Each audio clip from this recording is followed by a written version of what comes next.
নমস্কার বন্ধুরা, ডলি রন্ধনশালায় সবাইকে স্বাগত। আজকে তোমাদের সাথে শেয়ার করব ডিমের একটা ইউনিক রেসিপি। একঘেয়েমি ডিমের ঝাল ঝোল বা অমলেট কারি না বানিয়ে ডিমের একবার এই রেসিপিটা বানিয়ে দেখো। এই রেসিপিটা বানানো খুবই সোজা, আর হাতে মাত্র 10 মিনিট থাকলেই তোমরা খুব ঝটপট এই রেসিপিটা বানিয়ে নিতে পারবে। আমি এই রান্নার জন্য এখানে আগে থেকে ডিমগুলো সিদ্ধ করে নিয়েছিলাম। এবার আমি ডিমগুলোকে রান্নার জন্য রেডি করে নেব। আর রেসিপিটা কেউ কিন্তু স্কিপ করে দেখো না, তাহলে শেষ পর্যন্ত আমি রান্নাটা কিভাবে করেছি সেটা কিন্তু বুঝতে পারবে না। আর আমি যেভাবে রান্নাটা করেছি এইভাবে রান্নাটা না করলে তাহলে কিন্তু খেতেও ভালো লাগবে না। এবার আমি প্রত্যেকটা ডিমের গায়ে দেখো একটা কাঁটা চামচের সাহায্যে এইভাবে একটু ফুটো করে দেব। তাহলে রান্নার সমস্ত তেল মশলা ভিতর পর্যন্ত চলে যাবে, আর তার জন্য ডিমগুলো খেতেও ভালো লাগবে। সবগুলো ডিম আমি ঠিক একইভাবে কাঁটা চামচের সাহায্যে এভাবে একটু ফুটো করে নেব। আর বন্ধুরা, এই রেসিপিটা বানিয়ে তোমরা গরম গরম ভাতের সাথে যেমন খেতে পারবে, তেমনই কিন্তু গরম গরম রুটির সাথে বা পরোটার সাথেও খেতে পারবে। সবগুলো ডিম আমি ঠিক একইভাবে রেডি করে নিলাম। এবার আমি ডিমের মধ্যে দিয়ে দিলাম স্বাদ মতো লবণ। আর লবণের সাথেই আমি এখানে অল্প একটু ঝালের জন্য গোলমরিচের গুঁড়ো দিয়ে দিলাম। এই রান্নাতে কিন্তু আমি খুব বেশি মশলা ব্যবহার করব না। আর এই সময় কিন্তু হলুদের গুঁড়ো একেবারেই ব্যবহার করা যাবে না। শুধুমাত্র লবণ আর গোলমরিচের গুঁড়ো দিয়েই ডিমগুলোকে মেখে নিতে হবে। এবার আমি ডিমগুলোকে ম্যারিনেট হওয়ার জন্য একটা সাইডে রেখে দেব। এবার আমি এই রান্নার জন্য একটা মশলা বানিয়ে নেব। আমি এখানে একটা ছোট মিক্সির জার নিয়ে নিয়েছি। এবার আমি মিক্সির জারের মধ্যে একটা বড় সাইজের পেঁয়াজের টুকরো দিয়ে দিলাম। পেঁয়াজের সাথে দিয়ে দেব 2 টুকরো আদা। আদার সাথেই আমি 6টা রসুনের কোয়া দিয়ে দিলাম। এবারে আমি সব শেষে দিয়ে দেব 1 চামচ পোস্ত। সব শেষে আমি ঝালের জন্য 2টো কাঁচা লঙ্কা দিয়ে দিলাম। সব শেষে আমি অল্প একটু জল দিয়ে দিলাম।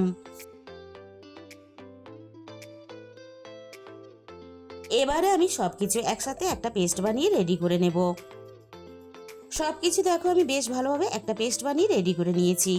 এবার আমি মশলাটাকে একটা সাইডে রেখে দেব। তাহলে চলো রান্নাটা আমি কিভাবে করেছি এবার সেটা দেখে নেওয়া যাক। প্রথমে আমি কড়াইয়ের মধ্যে পরিমাণ মতো সর্ষের তেল দিয়ে দিলাম। এবার আমি তেলটা নাড়াচাড়া করে ভালোভাবে গরম করে নেব। আমি এই রান্নাটা সর্ষের তেলে করছি, তোমরা চাইলে কিন্তু সাদা তেলেও করতে পারো। তেলটা খুব ভালোভাবে গরম করে নিয়ে এবার আমি তেলের মধ্যে ফোড়নে দিয়ে দিলাম অল্প একটু গোটা গরম মশলা, 2টো এলাচ, 4টে লবঙ্গ আর 1 টুকরো দারচিনি। এবার আমি ফোড়নটাকে নাড়াচাড়া করে বেশ ভালোভাবে ভেজে নেব। ফোড়ন থেকে সুন্দর মিষ্টি গন্ধ বেরিয়ে আসা পর্যন্ত আমি ফোড়নটাকে ভেজে নিলাম। এবার আমি পেস্ট করে রাখা মশলাটাকে দিয়ে দেব তেলের মধ্যে।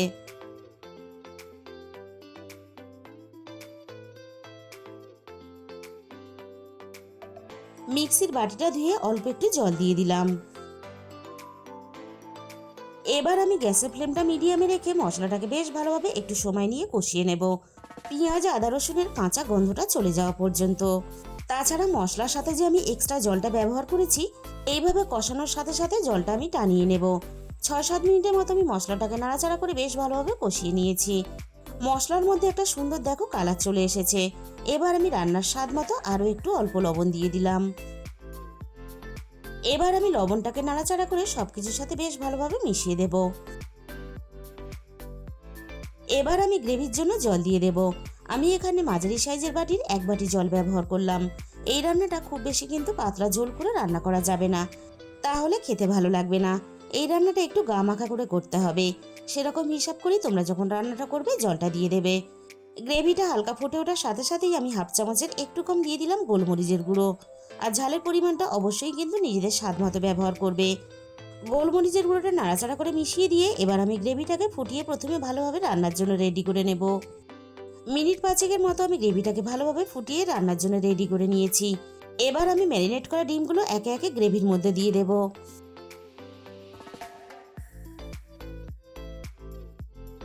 যে প্লেটের মধ্যে আমি ডিমটাকে ম্যারিনেট করে রেখেছিলাম, অল্প একটু জল দিয়ে ধুয়ে আমি মশলাটাকে দিয়ে দিলাম।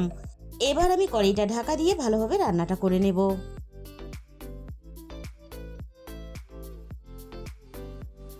মিনিট 5-এর মতো আমি কড়াইটা ঢাকা দিয়ে দিয়েছিলাম। এবার আমি কড়াই থেকে ঢাকাটাকে সরিয়ে নিলাম। এবার আমি গ্রেভির সাথে ডিমটা নাড়াচাড়া করে বেশ ভালোভাবে মিশিয়ে দেব। আর রান্নাটা আরও 3-4 মিনিটের মতো করে নেব।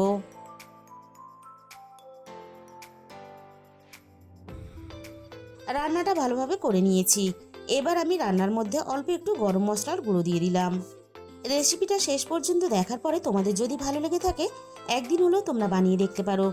আর যদি ভালো লাগে তাহলে ভিডিওতে একটা লাইক করে দিও আর নিজেদের বন্ধুদের মধ্যে শেয়ার করে দিও। আর কমেন্টের মাধ্যমে জানিও তোমাদের কেমন লাগলো। আর যে সমস্ত নতুন বন্ধুরা এখনো পর্যন্ত আমার চ্যানেলটা সাবস্ক্রাইব করনি, এরকম নতুন ঘরোয়া সহজ রেসিপি পেতে আমার চ্যানেলটা সাবস্ক্রাইব করে পাশে থাকা বেল আইকনটা ক্লিক করে অল করে দিও। তাহলে আমি যখনই কোনো নতুন রেসিপি আপলোড করব সবার আগে তোমার কাছে পৌঁছে যাবে। রেসিপিটা শেষ পর্যন্ত দেখার জন্য তোমাদের সবাইকে অসংখ্য ধন্যবাদ।